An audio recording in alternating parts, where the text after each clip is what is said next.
የቻይና ባለሀብቶች በኢትዮጵያ በተለያዩ የኢንቨስትመንት ዘርፎች እንዲሰማሩ ትላንት በተካሄደው የቻይና ኢትዮጵያ የቢዝነስ ጉባኤ ላይ ጥሪ ቀርቧል።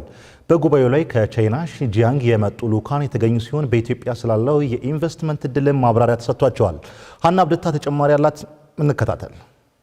የቻይና ኢትዮጵያ ወይም የሺጂያንግ የቢዝነስ ጉባኤ ትናንት በአዲስ አበባ ተካሂዷል። በዚሁ ጊዜም አሁን ላይ በኢትዮጵያ ከ8.5 ቢሊዮን ዶላር በላይ ያስመዘገቡ ከ3300 በላይ የቻይና ፕሮጀክቶች እንዳሉ የኢትዮጵያ ኢንቨስትመንት ኮሚሽን ተናግሯል። ከነዚህ ውስጥ 14 በመቶ የሚሆኑት የኢትዮጵያና ቻይና ድርጅቶች በጋራ የያዟቸው ናቸው የተባለ ሲሆን ከአጠቃላይ ፕሮጀክቶቹ 75 በመቶ በማኒፋክቸሪንግ፣ 23 በመቶ በኮንስትራክሽን፣ ጤናና ሪል ስቴት እንዲሁም 2 በመቶ የሚሆኑት ደግሞ በግብርና ዘርፍ የተሰማሩ መሆናቸው ተገልጿል። ይህ ቢሆንም አሁንም በኢትዮጵያ ሰፊ የኢንቨስትመንት እድል በመኖሩ የቻይና ኢትዮጵያ ወይም የሺጂያንግ የቢዝነስ ጉባኤ ላይ ለታደሙ አካላት በኢትዮጵያ መዋለ ንዋያቸውን እንዲያፈሱ ጥሪ ቀርበዋል።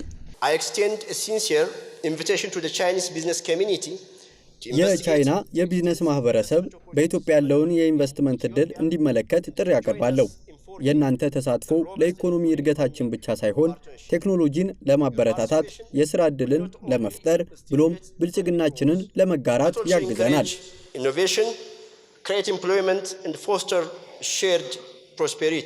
የኢንዱስትሪ ሚኒስቴር በበኩሉ በኢትዮጵያ በተለያዩ መስኮች የቻይና ባለሀብቶች መሰማራት እንደሚችሉ ጠቁሞ ለዚህም ኢትዮጵያ ያደረገችውን የሀገር በቀል ኢኮኖሚ ማሻሻያ ተከትሎ ለግሉ ዘርፍ ሰፊ እድል መመቻቸቱን ገልጿል። በተለይ የአምራች ኢንዱስትሪ ዘርፉ አንዱ ነው።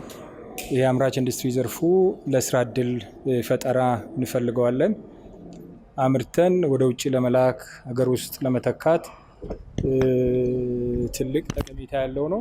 ይሄ የጨርቅ አልባሳት ሊሆን ይችላል፣ የቆዳ ውጤቶች በተለይ በተጨማሪም ደግሞ እነሱ በኢንፎርሜሽን ቴክኖሎጂ ተጨማሪ ኢንቨስት ማድረግ ይችላሉ ማለት ነው። እኛ በሁሉም ሴክተሮች ተወዳዳሪ ሊያደርገን በሚችል ኤሪያ ላይ እነሱ በሚወስኑት የኢንቨስትመንት አካባቢ ላይ እንደ መንግስት ተነጻጻሪ የተሻለ ፖሊሲዎች፣ ሪፎርሞች ተካሂደዋል።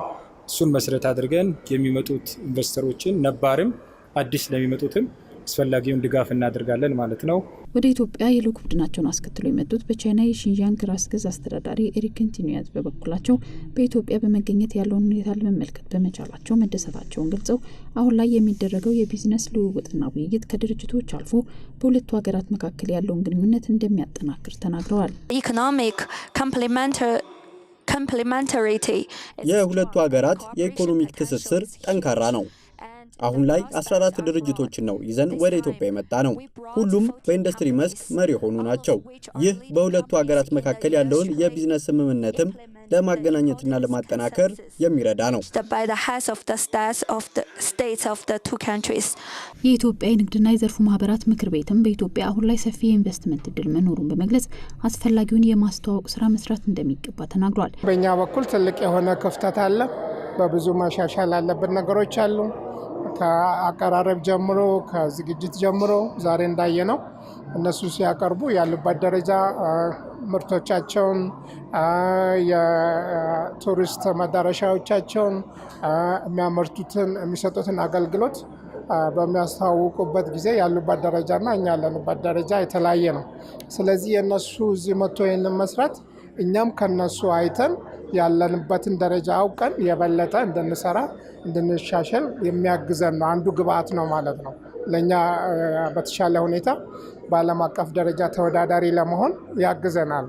እንደገና ደግሞ ምርቶቻችንን ወደ እነሱ ሀገር ወስደን ስንሸጥ የተሻለ ደግሞ የውጭ ምንዛሪ አግኝተን እዚህም የስራ እድል እንፈጥራለን። ብዙ ነገሮችን መስራት እንችላለን። ጥቅሙ የጎላ ነው። ኢትዮጵያና ቻይና ያላቸው ግንኙነት 55 ዓመታትን ያስቆጠረ መሆኑ በመድረኩ የተጠቆመ ሲሆን በኢትዮጵያና ቻይና ድርጅቶች መካከልም የቢዝነስ ስምምነት እንደተደረገ እንዲሁም የተለያዩ የቢዝነስ ውይይቶች መካሄዳቸውን ተመልክተናል።